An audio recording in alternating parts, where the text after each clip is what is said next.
Donc, Boker Tov, Parashat Yitro, Tafshin Pe Dalet. Vaishma Yitro, Kohen Midian, Choten Moshe, et Kol Asher Asa Elohim le Moshe ou l'Israël Amo, Ki Otsi Adonai et Israël mi Mitzrayim.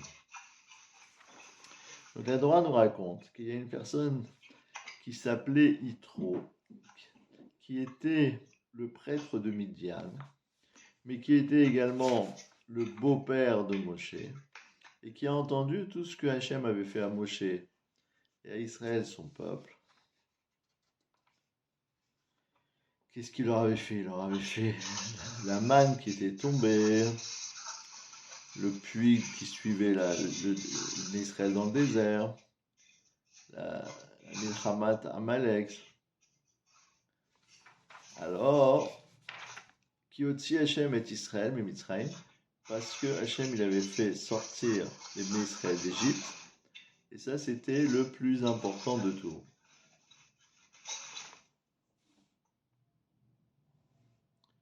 Alors Rashi nous dit, Vaishma Yitro, Mashmoa Shama Uba. C'est quoi les choses qu'il a entendues qui l'ont poussé à venir? Rashi dit, Kiryat Yamsouf ou Milchemet Amalek.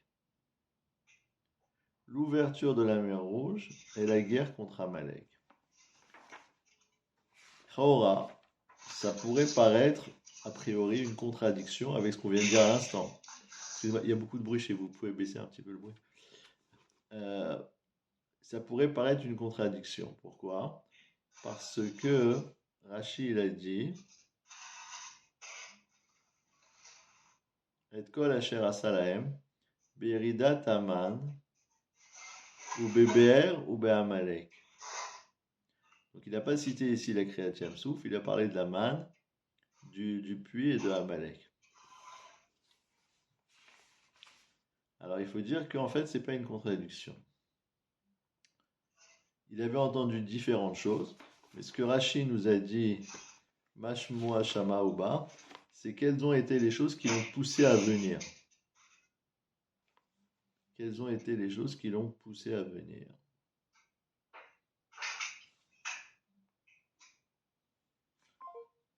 Qu'est-ce qui l'a poussé à venir? C'est Kriyat Yamsouf ou Milchemet Amalek.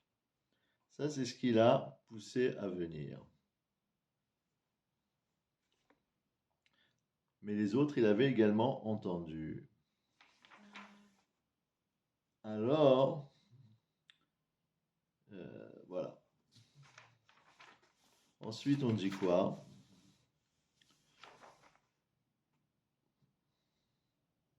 Yitro Rachidi Sheva Shemot Nikraoulo. Il avait 7 noms. Reuel, Yeter, Chovev, Chever, Keni, Poutiel. Yeter, Hachem Yeter, Parasha Achat Batorah. Yeter, c'est parce qu'il avait rajouté une paracha dans la Torah, qui est la paracha de Ve'ata Techezé.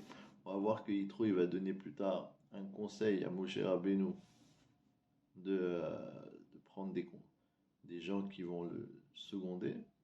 Yitro, les Kshinit Gayer, Vekiem a mitzvot, aussi Fulo Ot Achat al Shemo. Donc pourquoi on l'a appelé Yitro? Parce que avant il s'appelait Yeter. Et maintenant, puisqu'il est devenu juif, on l'a appelé Yitro, donc on lui a rajouté un Vav en plus. Et donc c'est Yeter Vav. Son nom Yitro, ça veut dire un Vav en plus. Chovev, Shechivev et Torah. Chovev, c'est parce qu'il a apprécié la Torah. Et Rachid dit, Chovev ou Yitro, Shenemar Mimne Chovev Choten Moshe. Yesh Omrim Reuel, Aviv Shayitro ou.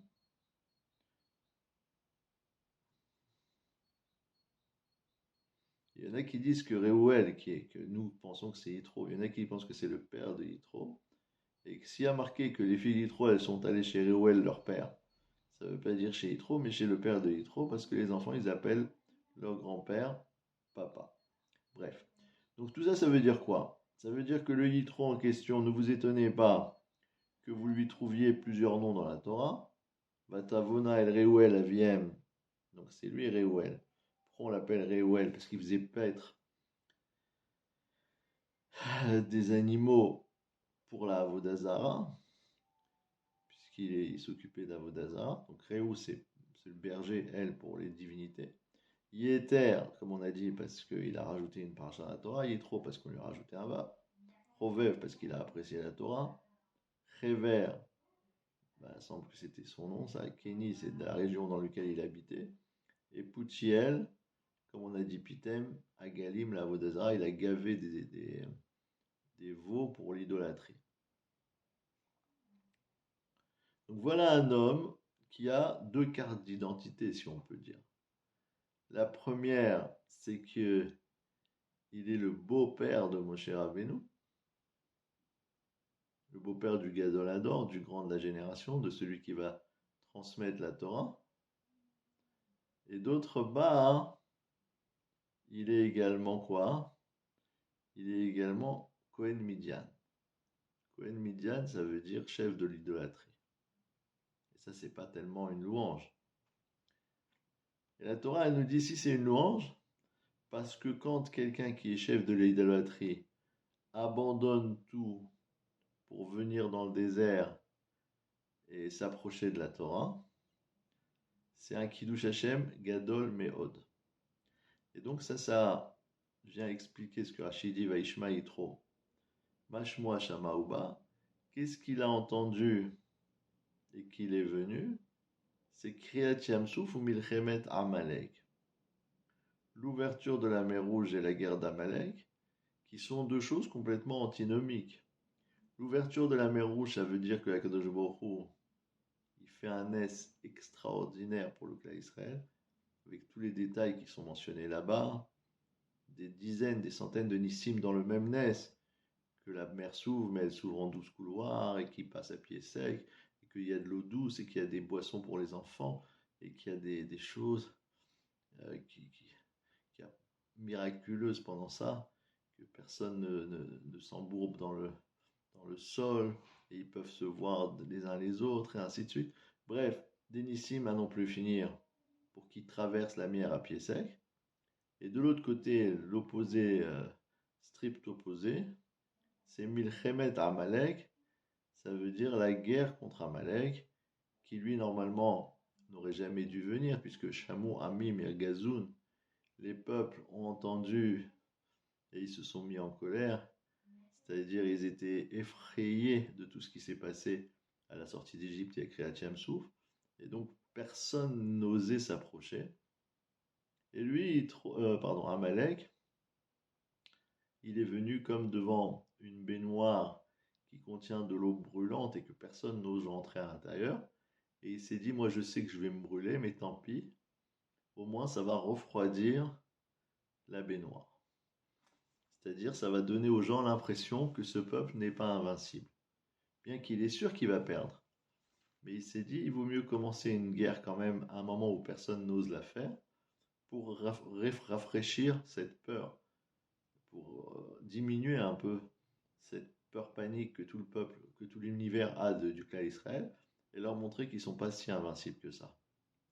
Et donc Yitro, il fait un raisonnement en disant, ce Amalek, il a rafraîchi la baignoire, il a diminué la température en rentrant dedans, moi je vais réchauffer. Comment je vais réchauffer?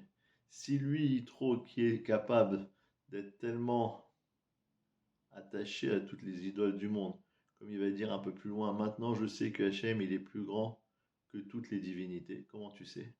Parce qu'il a servi toutes les divinités, donc il peut témoigner de ça.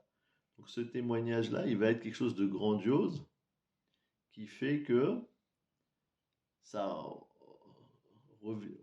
ravive le blason, si on peut dire, du clan d'Israël, qu'effectivement, il y a quelqu'un qui est prêt à abandonner tout pour s'attacher à la Torah. Et même si c'est une personne qui était une sommité de l'idolâtrie. Donc c'est peut-être pour ça que Yitro,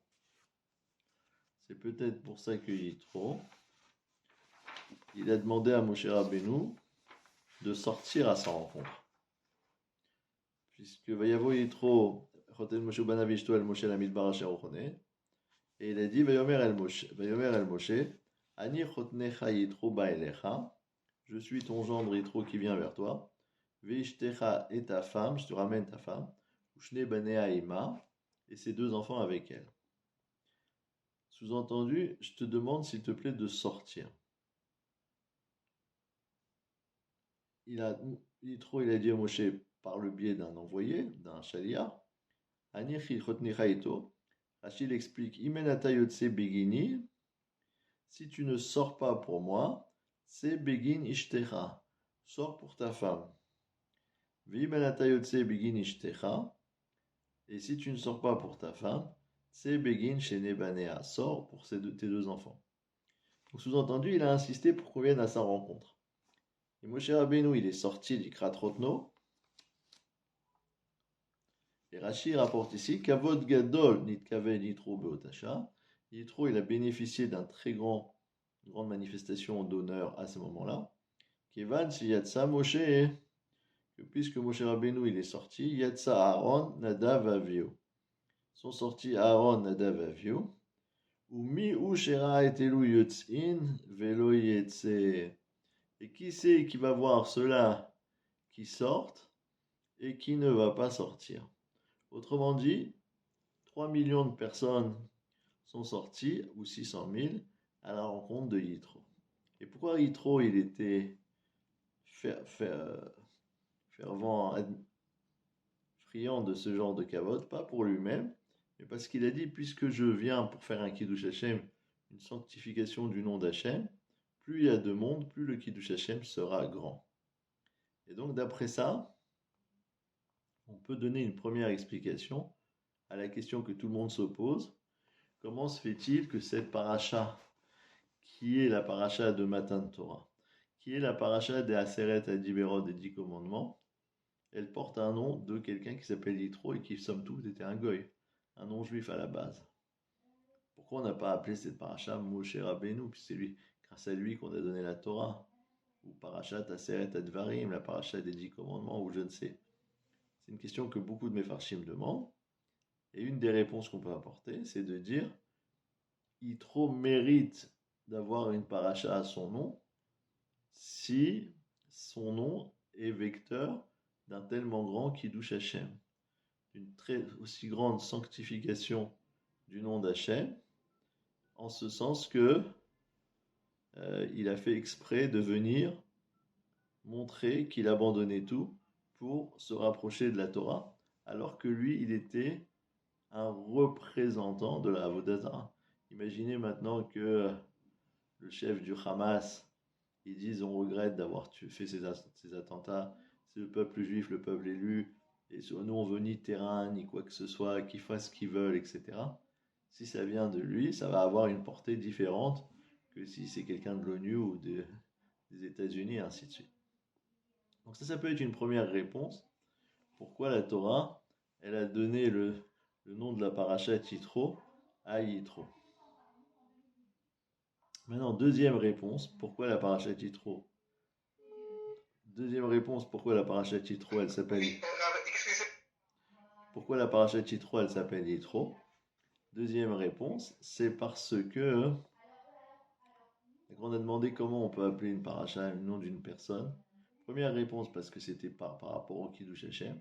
Deuxième réponse, c'est parce que c'est par rapport à la démarche que Yitro a eue en se rapprochant du clan d'Israël pour, pour venir s'approcher de la Torah.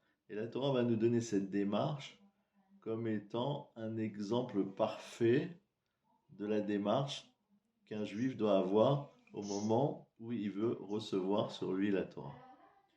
Qu'est-ce qu'il a eu comme démarche Yitro?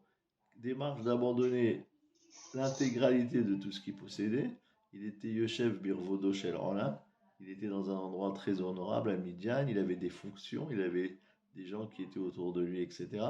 Et il abandonne tout ça pour s'approcher d'un endroit désertique, uniquement parce que c'est dans cet endroit désertique, il y a la Torah, il y a Hachem qui va se dévoiler.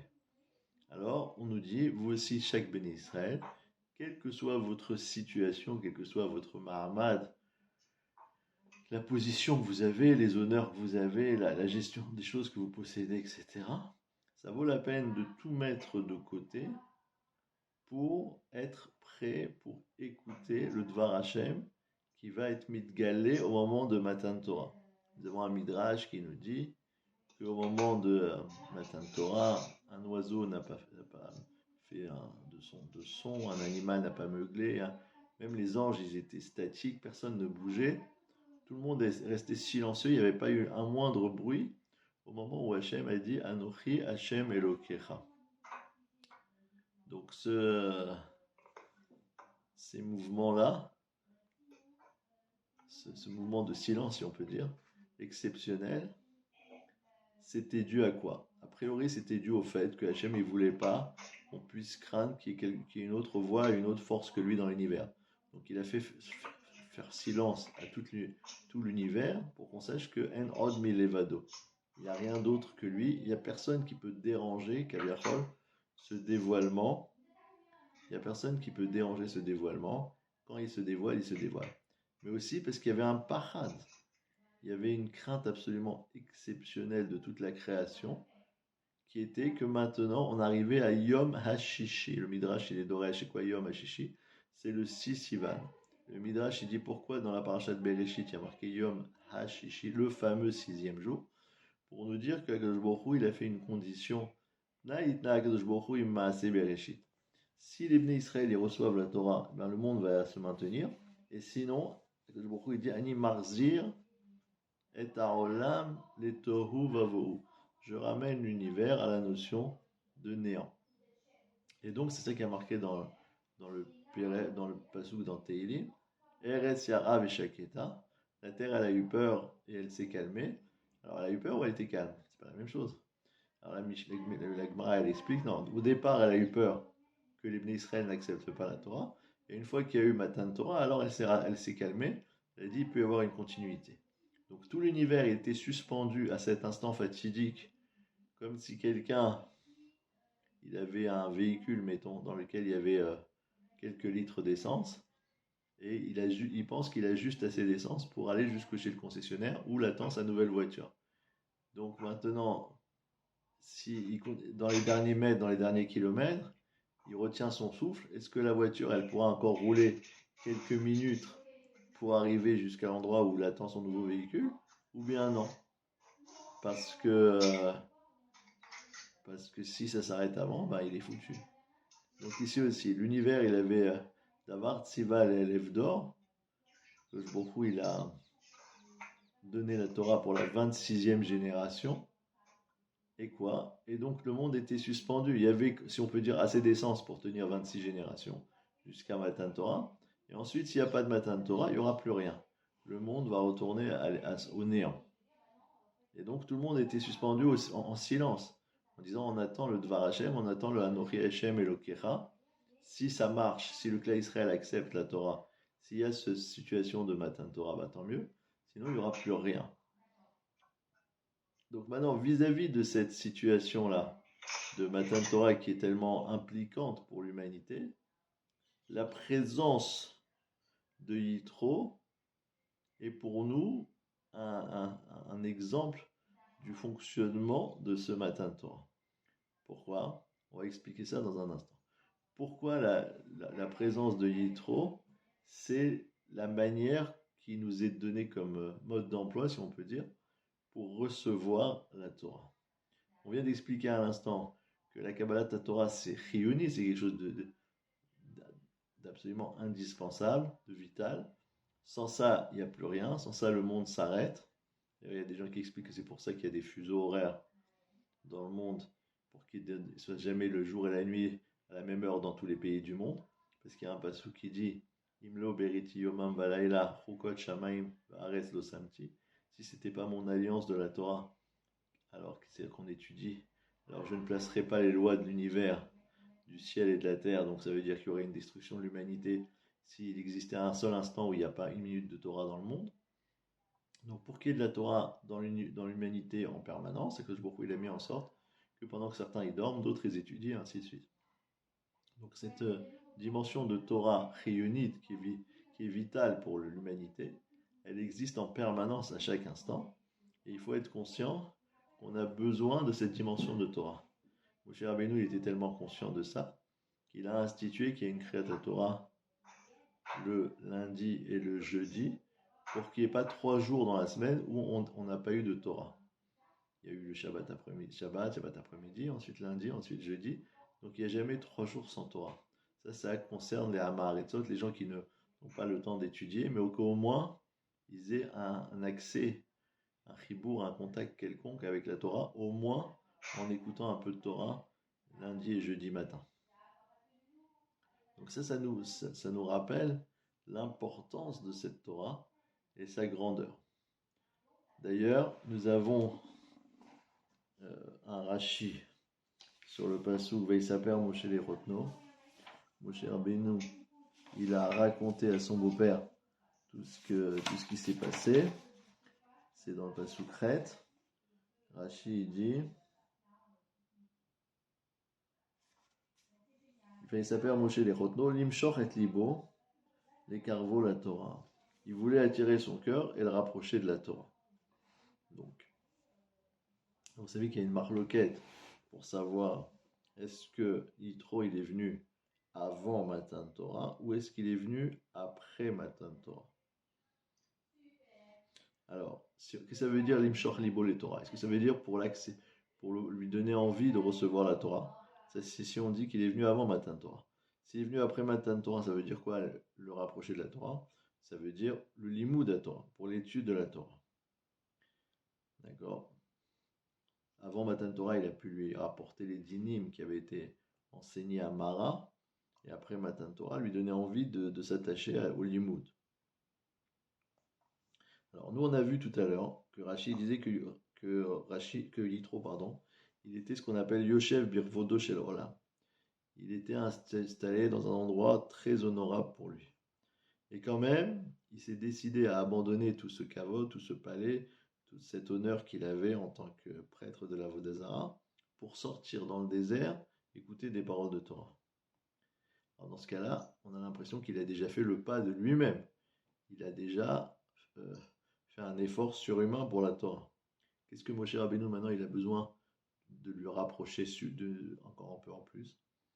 Alors c'est ça le chidouche, que malgré tout, malgré cet effort qu'il avait fait, Moshe Rabbeinu il avait besoin de lui raconter tous les nissim qu'il y a eu pour le clan Israël, pour attirer son cœur et le rapprocher à la Torah.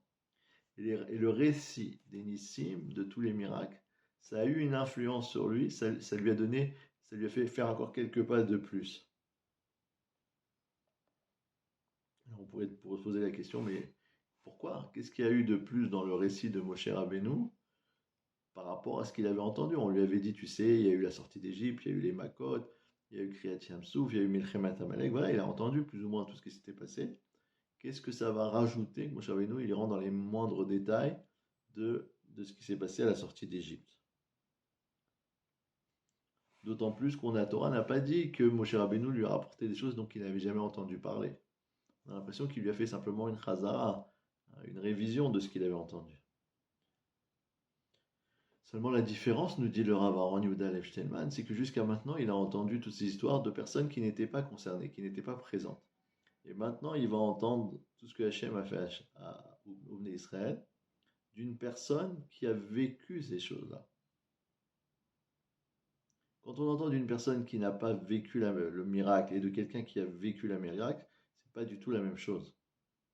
Alors pour le rapprocher de la Torah, la seule chose qui était possible, qui aurait pu le rapprocher de la Torah, c'est d'entendre le récit des miracles d'une personne qui a vécu la chose.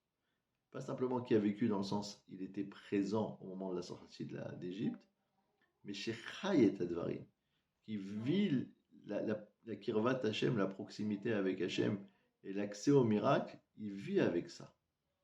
C'est son quotidien. C'est pas la même chose de dire, voilà, Baba Saleh, il a fait ci et ça, des miracles, il avait la bouteille, elle s'est remplie, etc. Et si c'est Baba Saleh qui raconte de lui-même, parce que lui, il vit dans cette situation où il fait des miracles en permanence. D'accord. Il dit comme ça, Rav Shtelman. Veshmiat asipur, afilu mimi sheit pa'el. Le fait d'écouter le récit de la sortie d'Égypte, même si on l'entend de quelqu'un qui a été très impressionné. Eno kemo lishmoa mimi Torah eslo ichayav. C'est pas comme s'il l'entend de quelqu'un pour lequel la Torah, ça représente sa vie. Klal Israël bichlalut, le peuple juif de manière générale. Moshe Rabbeinu bepratout, et Moshe Rabbeinu en particulier. Qui sont eux des gens pour lesquels la Torah c'est leur vie. Valiédézé, Moshe Rabbeinu les kratza les carvo la Torah. C'est comme ça que Moshe Rabbeinu il a voulu rapprocher Yitro de la Torah. Il dit comme ça, Stam les apersipurim, s'il s'agit simplement de raconter des récits miraculeux, Yesh anashim sheyecholim les apersipurim yafim meod. Il y a des gens qui savent raconter des histoires très intéressantes, qui attirent les gens à écouter. Aval ze adayin lo klum, c'est encore rien cette chose-là. Pourquoi c'est rien? Parce que Yitro lo ya adam pashut. Yitro n'était pas un homme simple que dès qu'on lui raconte la moindre histoire, oh il a fait ci, il a fait ça. Alors ça y est, Shmit Pael Kolkar, il va tout de suite être émerveillé. Pas du tout. Waya Adam Gadol, c'était un homme grand dans son niveau. Il savait faire la part des choses. Ubekede limshoch oto les carvos, la Torah est pour attirer son cœur et le rapprocher de la Torah. Tsarich lishmoa me Adam ke Moshe Rabbeinu. Il devait entendre le récit d'un haut-parleur, de quelqu'un qui est comme Moshe Rabbeinu. Qui a la possibilité d'avoir une influence sur lui par le fait qu'il vit la chose. Il vit cette proximité avec Hachem et donc il peut la transmettre à Yitro. Et donc c'est ça que la Torah vient nous apprendre ici, c'est qu'il y a deux dimensions dans cette proximité, dans cette approche de la Torah.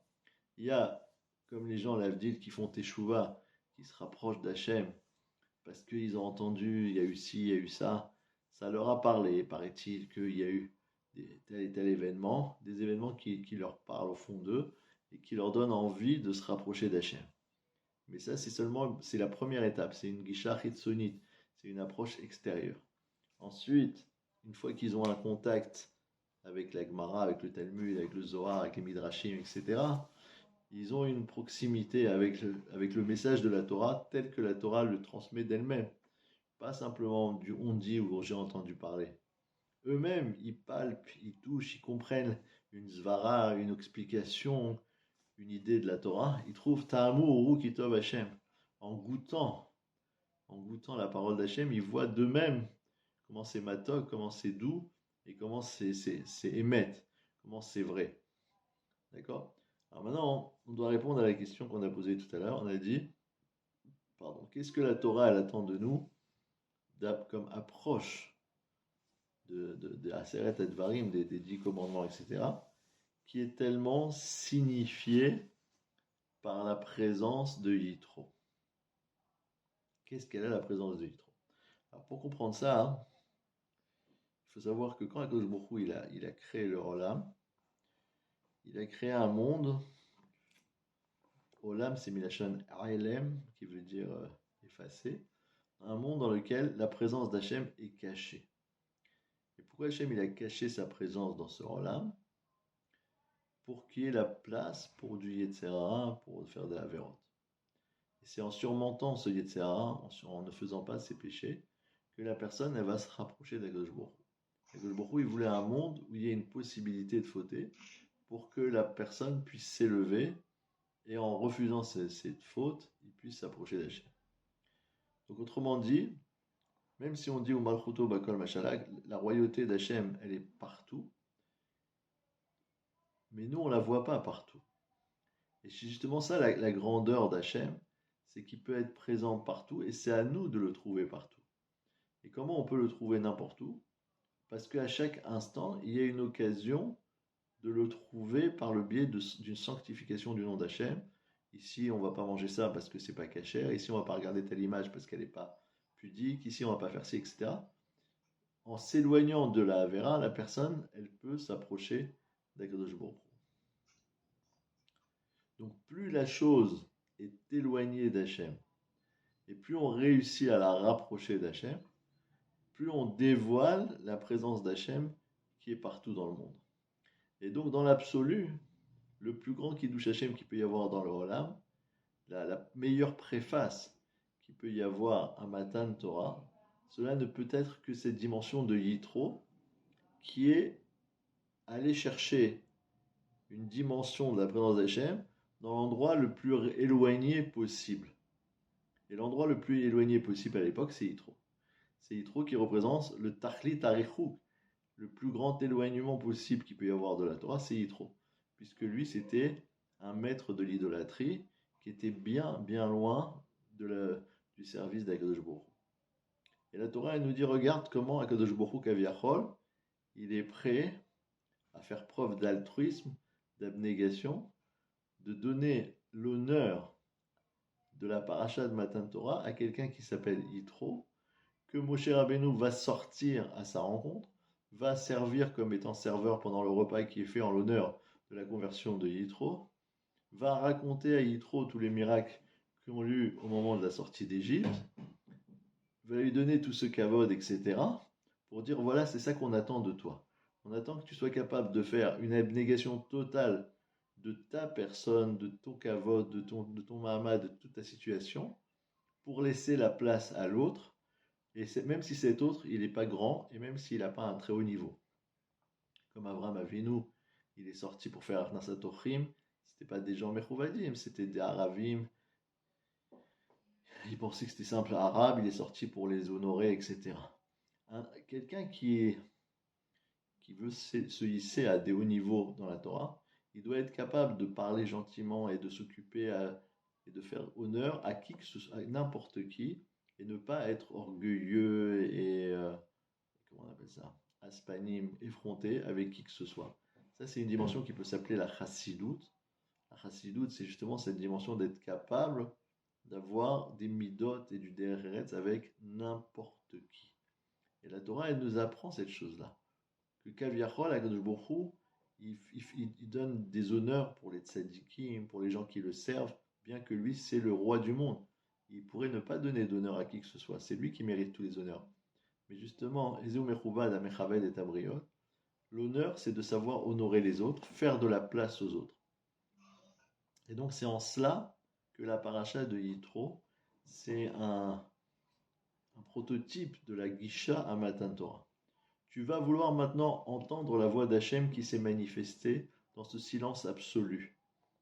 Le silence absolu étant là parce que le monde était en train de disparaître totalement avant le dévoilement d'Hachem. Tout disparaît pour laisser la place au Kvod Hachem. Donc de la même manière que tout l'univers était prêt à disparaître pour laisser arriver les Aseret Hadiberot, toi aussi tu dois faire disparaître toute ta personnalité, toute ta recherche d'égoïste, que tu veux qu'on s'occupe de toi, qu'on pense à toi, que tu as une situation, tu as une famille, tu as une voiture, tu as inventé quelque chose, tu as créé quelque chose dans l'univers, etc. Donc, tu es très fier de ta personne parce que c'est toi le chef d'entreprise, parce que c'est toi qui as inventé l'électricité, parce que c'est toi qui a sauvé ceci ou cela. Non, oublie toute ta personne, tout ton orgueil personnel et laisse de la place aux autres. Laisse de la place à tes voisins, à ta femme, à tes enfants, à ta famille, à tes amis, à tes relations, à tes contacts. Donne-leur la préséance, laisse-les exister. Quand tu te fais tout petit et tu laisses de la place aux autres, alors la Torah, elle rentre en toi. La Torah, elle rentre en toi. En divrei Torah mitkanim, et là, shemimit atzmo, alea, ou mi shematsim et atzmo kemitzba.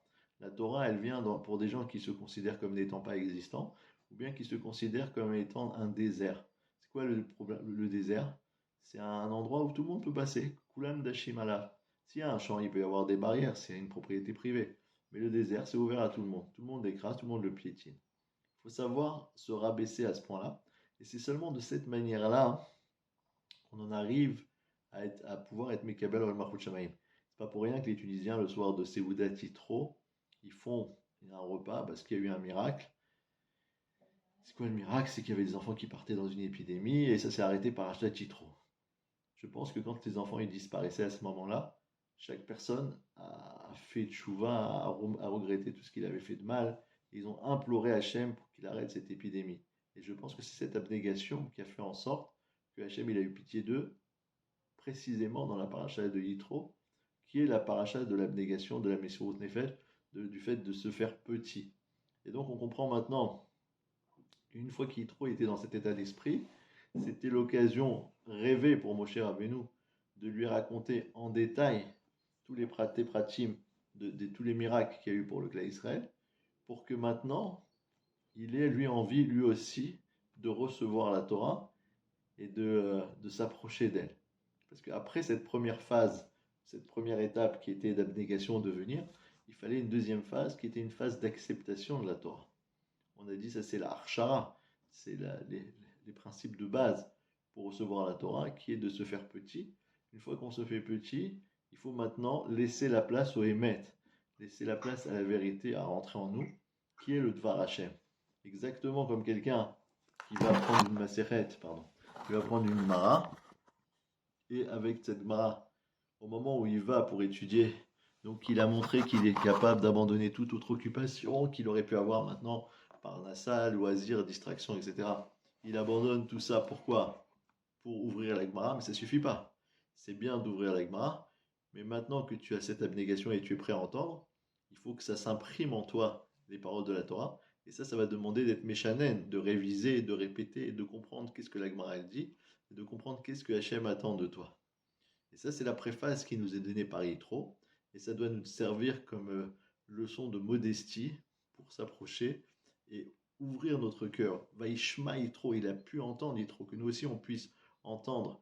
Sham'u vatechin afshechem, écoutez, et votre personne va vivre.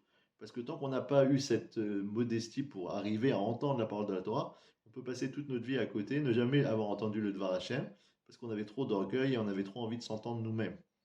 Il faut savoir entendre la parole de la Torah, faire le silence dans notre personnalité, jusqu'à ce que la vraie voix, le kol des Daka, la vraie voix qui s'exprime, c'est la voix du Dvar Hashem.